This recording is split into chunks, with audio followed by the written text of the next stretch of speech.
Tier lists. In any video game, a tier list defines a meta, what's good, what's alright, and what is garbage. Touhou Project is no exception, and the most notable game being Touhou Kaitsuka Phantasmagoria of Flower View. For a game having the most playable characters in the franchise, there are bound to be great and trash picks. So, in a ploy to boost the game's popularity, I will be explaining the Touhou 9 tier list. Now, in order to understand what a good character is, you must understand what a character needs to be good. Phantasmagoria is a Danmaku versus game, so it requires a different skill set compared to any other Touhou game. Case in point, the needs. It is a deep game, but I will not explain it in this video, so check out these tutorials here on how to play.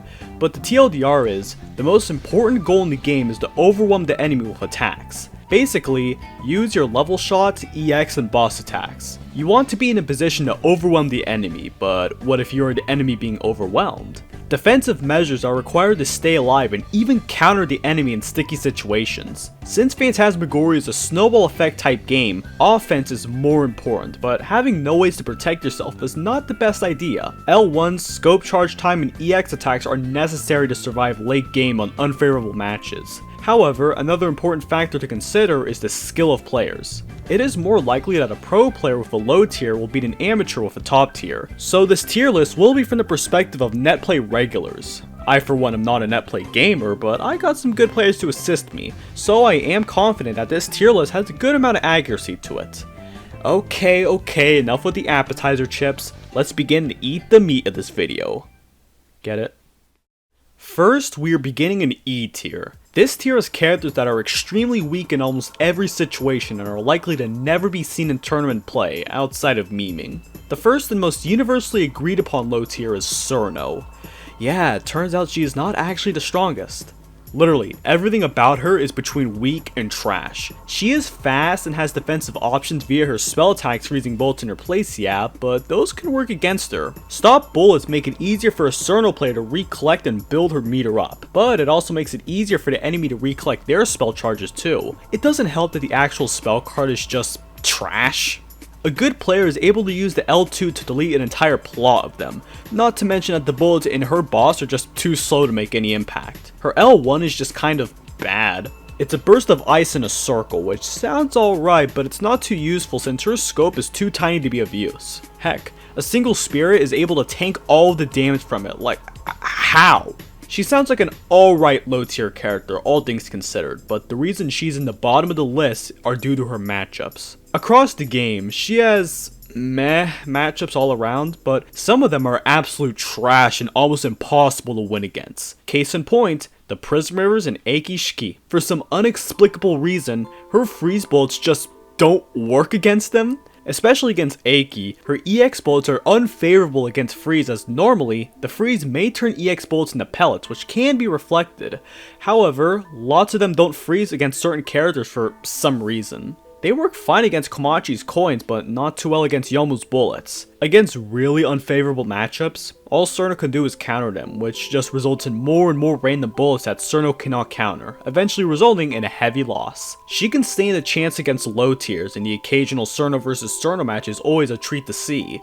In this game, she has a kit that perfectly describes her fandom portrayal of her. She's just a giant meme. Although many characters on this tier list will have contested positions, I don't think many will argue about Cirno's placement at the bottom of E tier.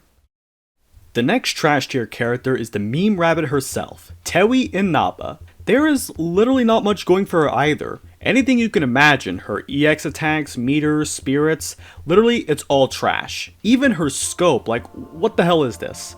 It does nothing for her. Her EX and boss attacks are just too empty and too slow to do any form of damage to the enemy. In some cases, it's just a way for the enemy to farm free energy to spam their own L2s. Her focus speed is slow. That is good as it allows for tighter dodging, but her scope is also slow, so it's not too ideal to do much damage. Really, it sounds like Tewi's the actual worst in the game, but she does have one saving grace. Her ability is that, at 0.5 health, she can activate an emergency auto bomb. Perfect for when you make a fatal mistake and when you want the match to last a little bit longer. But you will lose a good amount of your meter charge if you bomb and die, about L2 and L3 level. Using bombs should not be your first option when playing this game, as it is essentially a death trap if you don't strategize right. Overall, there is literally not much going for Touhou. Her auto bomb thing is the only somewhat good thing about her, but when you ask a Netplay regular about Touhou, you will only likely hear the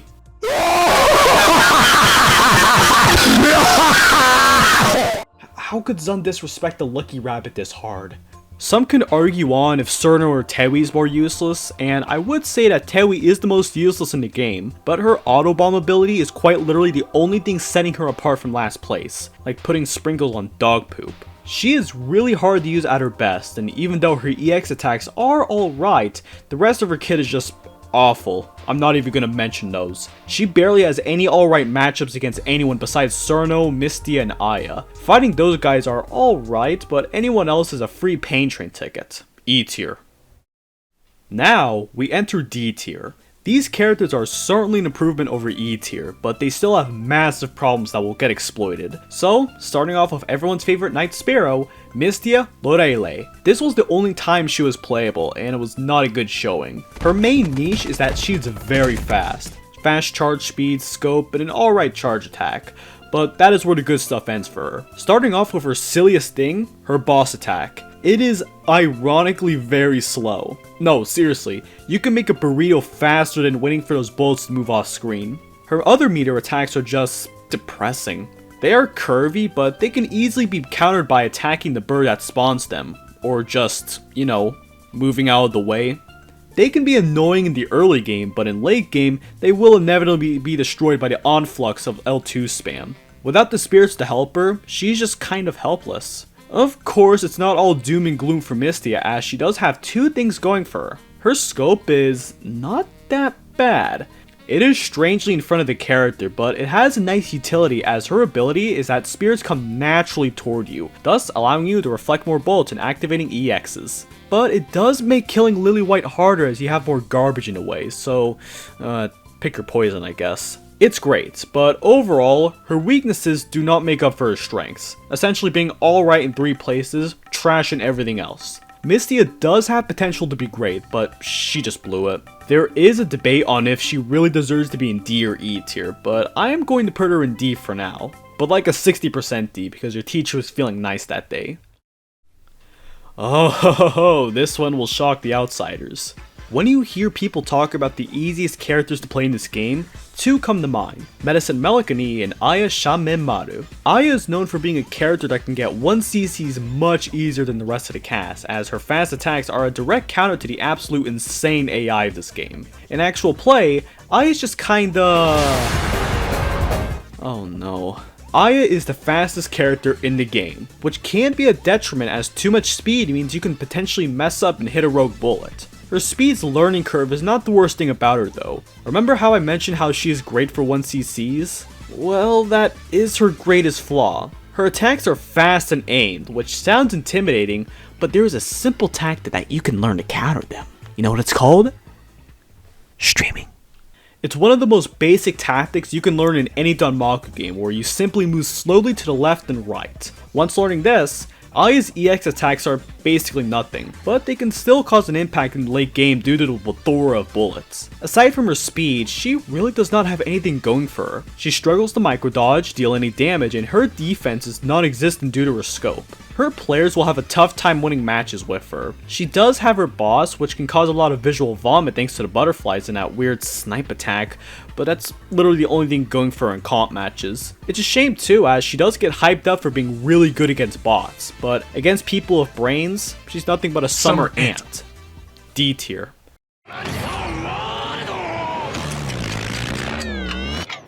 No, she is not good. Sakuya Izayoi was a formidable opponent in a great shot type in the past 3 games, so why did she fall in D tier here? Well, it's simple. She doesn't really do anything great. For starters, her focus and unfocused movement don't have much of a difference, which makes micrododging difficult. Her charge attacks are alright, but her L1 allows her to use homing bullets, and L2 and L3 allows for time to be stopped for a moment, but the knives are really dependent on where you pop them. On corners, they can potentially trap opponents and screw them over with L2s, but most of the time, they are predictable on where they go since they are aimed toward the center of the screen. The same case with her L3, but it's more directed toward the opposite direction of where you last move. So it is a little bit confusing on where you dodge, unless you know their specific properties. It doesn't help that the boss is a mixed bag of not too harmful, free meter for the enemy, and absolutely terrifying. They are simple and predictable patterns. Mostly. She can perform combos like getting 500,000 spear points to send an L3 boss and some EX attacks their way, but it is an expensive investment just to even compare with the higher tiers. Overall, Sakuya is just below average in all areas. Time Stop is a cool idea, but it is largely just a gimmick that can be averted easily at best and can be detrimental at worst since the iframes from her L2s and L3s get partially nullified. Even though her scope can charge fast and her special ability of spears not drifting upwards could be somewhat useful, it doesn't outweigh literally everything else that Sakuya struggles with. More needed to be done to make the maid better. D. Yuka Kazami made a return to Touhou 9 with a so-so performance. Her offense is simply incredible and can even rival top tiers. Her ability to shoot in a W formation, and when up close to Lily White, she can shred her easily. Her L1 also shares the power of her regular shot, as it is wide, rather spammable, and has a quick recharge. Her boss can also be really annoying and can cause hits in late game, though a bit static and short. Plus, it's not like her EX flowers are totally the most annoying thing in the world. That is really it for her advantages though, as there is one major flaw about her.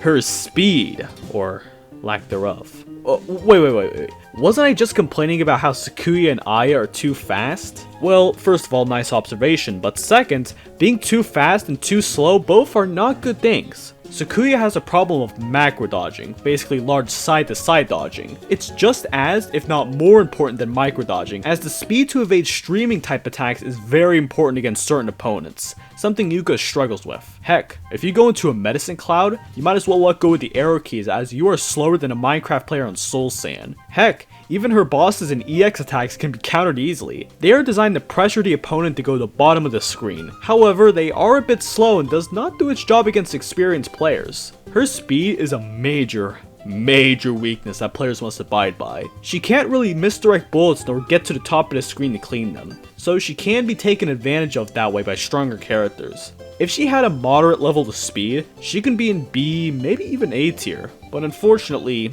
D tier is her home for now.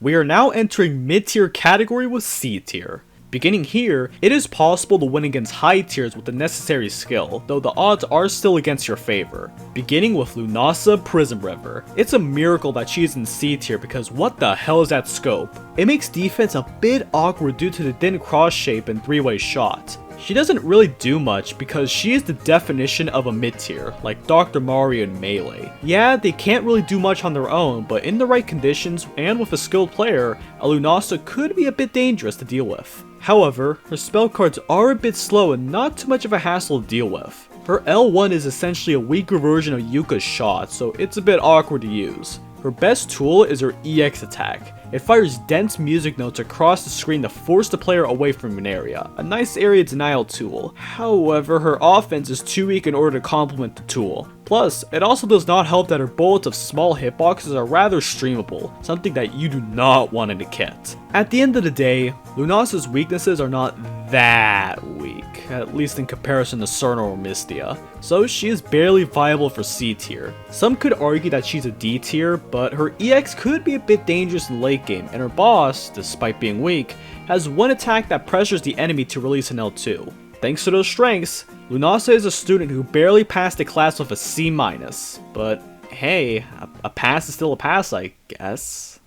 The next person in C tier is another Prism River, Merlin. You know, the trumpet player. She is the weirdest character in the game because her offensive options are disgustingly good. Her L2 and L3 attacks fill the enemy's screen of trash for area denial, and her EX is good at spamming random bullets. Her boss is good at trapping the enemy for a while. In theory, she could be an absolute menace in late game. The problem is actually getting that far of her though. Despite her surprising offensive capabilities, her defense is barely existent. Her scope is somehow more whacked up than Lunasa's, only being available from the left and right, which barely activates spirits which come from above. However, it is thicker, so you can potentially protect yourself a bit more. Mixed out with an average L1 which shoots streams of music notes in a crossfire direction, it makes it awkward to use her.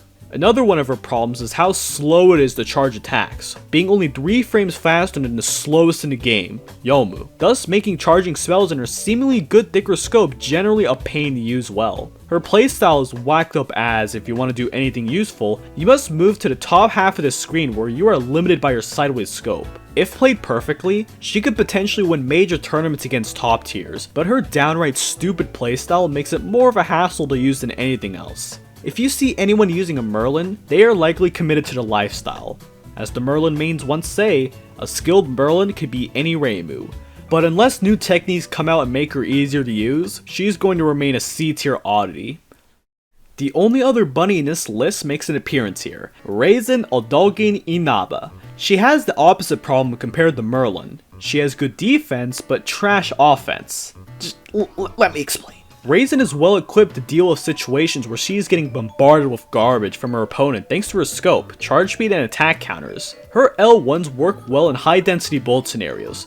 Plus, it's one of the only 3 in the game that activates and destroys spirits. Though only her explosion is the part where it does the juicy spirit destruction, so you must be a bit precise on where you aim it well so you won't waste your spell meter. Her L2 is not that harmful, but her L3 is a solid tool that sends so many bullets to the enemy that she has potential to start snowballing them. But L3s are really expensive, so you can't rely on them. Her boss is just okay, as it does the job of keeping the enemy at the bottom of the screen and even land a rogue hit. Overall, Raisin is the definition of a mid-tier, like having oatmeal for breakfast. Her kit is not bad, in fact, some consider it great, but her way of essentially giving the enemy free meters from her L2, her weak boss, and especially her lackluster EX, keep her from being any higher. There are a few people who believe that she's a secret top tier competitor, while others believe that she's barely too weak in comparison to her other top tier friends. But if it makes Raisin mains any better, she can stomp any other character mentioned before due to her strength, so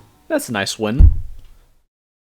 B tier is a strange place as these characters are solid at the end of the day and can even win tournaments, but their flaws are still big and exploitable that pros know how to take advantage of. The third most famous Phantasmagoria character makes an appearance here, Medicine Melkony. She is the second most recommended character for 1cc's as her ability is quite powerful. Her EX Poison Clouds slow down opponents while screw up the AI in story mode, and the same applies to player versus player situations. The one thing that makes them powerful is how they can stack, thus stopping characters to a halt, as it deprives them of killing spirits and starting combos. Aside from that, her ability is kinda cool. She is immune from getting hit from spirits, which can be a little useful, but it's not the most ideal thing. The rest of her kit is solid too. Her L1 is extremely useful to get meter due to her ability of not getting harmed by spirits. L2s help Medicine get a good amount of meter, but it can also potentially feed the enemy with their own, thus speeding up the game and potentially forcing Medicine into a trap. Her L3 can help mitigate this, but it does not give Medicine her own meter charge. Still, it is a strong attack on its own. Her boss is just alright. It's a little bit sleepy, but it can also prove to be a threat with one attack forcing a micro dodge that is near impossible to dodge, even with deep slowdown. However, she has a major problem where she has bad matchups against top tiers, most notably against Maurice and Aiki where they will almost always win against her in a spell duel. It also doesn't help that L1, despite being pretty useful, is barely a thing for offense. But hey, she has a nice place in the game's meta as a counterpick to another top tier, Yomu. Due to things I will explain later, Medicine and Yomu's kit mix together like mercury and alcohol. The joke is, they don't. When a Medicine main matches up with a Yomu, they actively wheeze inside knowing that they can beat the match with their eyes closed. But when comparing to other top tiers, it's pain, so B tier it is for Medicine. You know how I talked about the strengths and weaknesses of the previous Prism Rivers? Now, imagine a sister that can actually be viable with top tiers and have good offense and not garbage defense. Oh yes! Lyrica Prison River is a sleeper character. There are many who consider her to be the mythological 6th viable high tier, but there are many who consider her flaws just wide enough to keep her out of contention. But allow me to explain the details and you can make up your own judgment here. Starting off with her defense, it is solid since her scope is essentially Merlin's but in the right direction, so you can actually play her in a normal ass manner. Her L2s and L3s are a good threat since they fill up most of the screen and spawn over a few seconds, though the attacks are a bit static. Her EX and boss attacks are good too as they are simple and clean yet stressful to deal with in late game. However, that's kind of it for Lyrica. She too is a quintessential middle tier character, like Mario in Mario Kart Wii. She does everything alright, but nothing too exceptional. Her L1 is her biggest flaw as the shot is said to feel like Marisa's but just worse. Her L1 is just weird as it is a simple front firing shot. Sounding nice in theory, but in actual play, it's not too useful, essentially being a weaker version of Marisa's L1 lasers, as her L1 has a freaking piercing laser which can destroy spirits in an instant, and hers can move with Marisa's. Lyrica's attack is static and can only attack one spirit at a time. Her scope is better but has the major flaw of charging slow. Still, her advantage of being an overall good character makes her worthwhile to play. Her kit is nice, essentially being a better Merlin, and the niche of curvy bullets can throw off your enemy because it's totally not like us Danamaki players hate those. Still, she has a tough time against the top tiers as her firepower is just barely outclassed by them, but in the right scenario and with the right player, you can main her. Again, secret top tier or overhyped? We might have to wait and see her develop. But for now, B tier. A tier is a place where a character can fulfill the roles almost perfectly, but has a few flaws that push them back from being the best. Ironically, the two characters that are in this tier are the most recognizable from this game. The first is Komachi Onozuka. One word defines her: power. She has the most powerful EX attack in the entire game, where her coins clutter the entire screen and forces the opponent away from the top. Her L1 has homing capabilities, which is a good starter for combos, and her scope is the only one in the game where it fills the entire screen. Thanks to this, she does not need to pay attention a lot to spirits, just surviving. Her kit allows her to combo easily, which allows her to activate some scary bosses. Her strategy of choking the enemy by pushing them down to the bottom of the screen is simple yet brilliant. However, she is not all perfect, as her L2s and L3s are almost useless, so she is defined by spamming EX attacks as they're just more powerful anyway. But that's kind of it. It's recommended that you stack them for maximum effect though. One could argue that she is an S tier, but she is below a tier due to one Achilles heel: Yomu. Yomu's L1s prove to be the ultimate counter to Komachi's EXs as she can slash through them with ease, but I will explain why Yomu's goated later on. Don't let it demoralize you though, Komachi is still an amazing character to main, and if you can deal with her awful matchup against Yomu, she's also fun to use as a viable A tier. Next up in A tier is Komachi's best friend, the Yama herself, Eiki Shiki Yamazanadu. Eiki is a similar case to Komachi, but in some areas, she is even better. Her L2s and L3s spawn lots and lots of bullets, adding easy pressure to the opponent. Her EX attack is a similar case to Komachi's. It can fill up the entire screen and be an absolute pain to dodge. Better is her boss, where it is the same thing but with more hot dog bullets and a giant laser.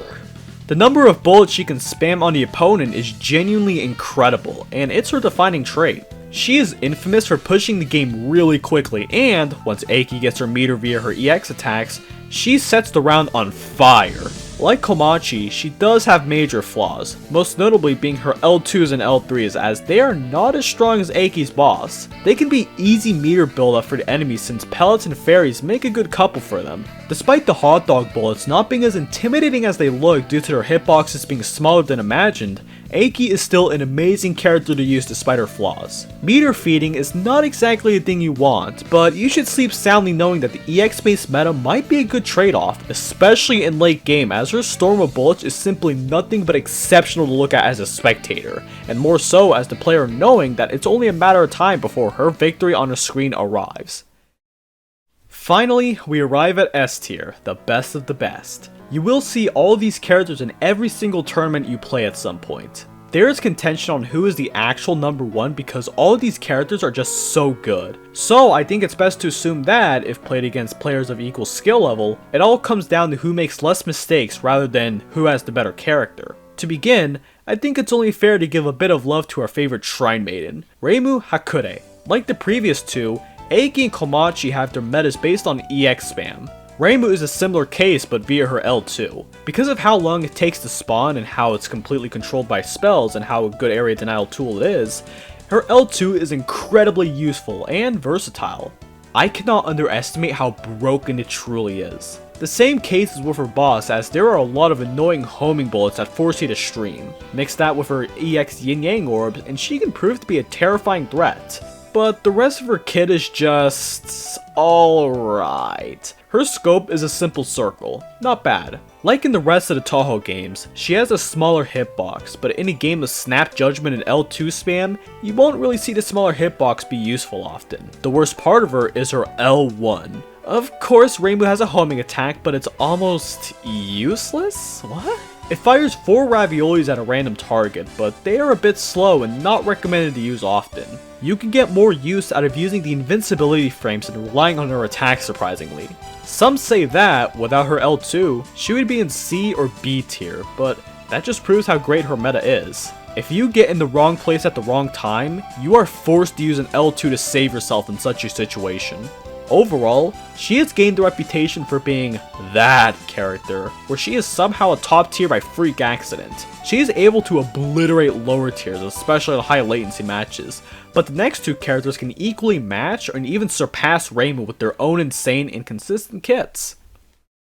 Secondly, it's Shy Guy Mask's favorite ghost girl for some reason, Yomu Konpaku. She is sometimes dissed by the community for being hard to use, but her learning curve may be worth it because of some of her strengths. Her charging speed is the slowest in the game, so popping L2s are a pain, but she makes up for it for absolutely insane L1. If you have ever played 10 Desires or Wily Mid and Weakest Creature, you know that Yomu is a technical character due to her charge shot being a powerful slash. This game is where it originates from as her most powerful option. The slashes delete most bullets in the game, even some that apparently cannot be deleted by L2s. This option alone makes her the best defensive character in the entire game, hands down, not even talking about her above average scope. Her EX attacks are basically the black orb things that fill up the screen. They don't sound like trouble, but the enemy cannot delete them for some time, which can pressure the enemy hard in late game. Her long-lasting boss is a bit strange as her attacks are aimed, and although intimidating, it's not that difficult with a little bit of practice. Her L2s and L3s are weird since they rain green bullets that force the enemy to watch their step. Again, mix that with Yomu's other options and she can prove to be an immense danger, especially as a counter against Komachi's money bullets. Still, she ain't perfect. Like how Komachi suffers against Yomu, Yomu can struggle against medicine due to her EX clouds. Since charging an L1 forces Yomu to a very slow charging state, using it in a cloud essentially immobilizes you for a few moments. Plus, her scope is really slow to get into a usable state. Even though her L1 slashes essentially replace it, it's nice to have a secondary way to defend yourself. Still, her Achilles heel is not as painful as it sounds. You can make the argument that she is the best in the entire game for her L1 alone. But others may argue that she still needs more time to develop with players as few main her currently. Those with a keen eye may notice that there is one more character that has yet to be mentioned, and that is because she is a safe contender for the best in the entire game. After I talk about these stats, I think everyone will agree that she is the true strongest of them all. Our favorite magician, our favorite glitchy character, the girl with lasers, Marisa Kirisame. She is without a doubt the strongest, or at least the easiest character to use. Literally everything about her kit is Phantasmagoria on easy mode.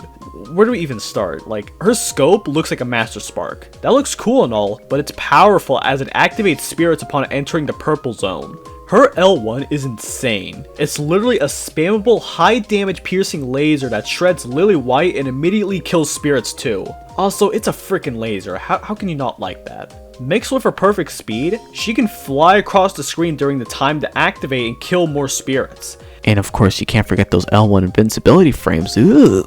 Those two aspects allow her to activate combos and cast more spells often, speeding up the game even before the 30-second mark. Her EX attacks are also freaking hilarious as those lasers restrict their movement space, especially for L2, L3, and boss mixed together. On her own, the attacks are a bit static and sleepy. Looking at you, L2. But due to her spell output, she's easily one of the best overwhelming characters in the entire game. There really are no weaknesses with Marisa. Maybe her scope taking a moment to charge or her L2, but overall, if your opponent is Marisa, just do not expect it to make it past 2 or 3 minutes as her attacks that far into the game are near impossible to contain. A solid contender for the best in the game. And that is the tier list. Phantasmagoria of Flower View is a strange yet fun game, even when it comes to the meta of the best and worst characters. You see characters that only have one powerful trait to their name, to characters that are absolute monsters to fight against. At the end of the day, all characters have their place in the game. Mostly. Of course, this tier list is only a suggestion on what characters you could use. Heck, you can main Cerno and do well against low tier matches. It's best to remember that this game has a lot of potential to grow since the competitive scene has remained small and underground ever since launch. So in the future, maybe a really good Lyrica player could win tournaments, Yuka could rise a tier, or even Merlin can finally win against the Reimu. But who knows. But to my brothers and sisters, sweaty comp player, or kid who can't 1cc normal, I hope you enjoy this tier list. Special thanks to the members of the Phantasmagoria Netplay server for helping me on this video. If you want to learn more about this game, they are a good place to start. They're friendly.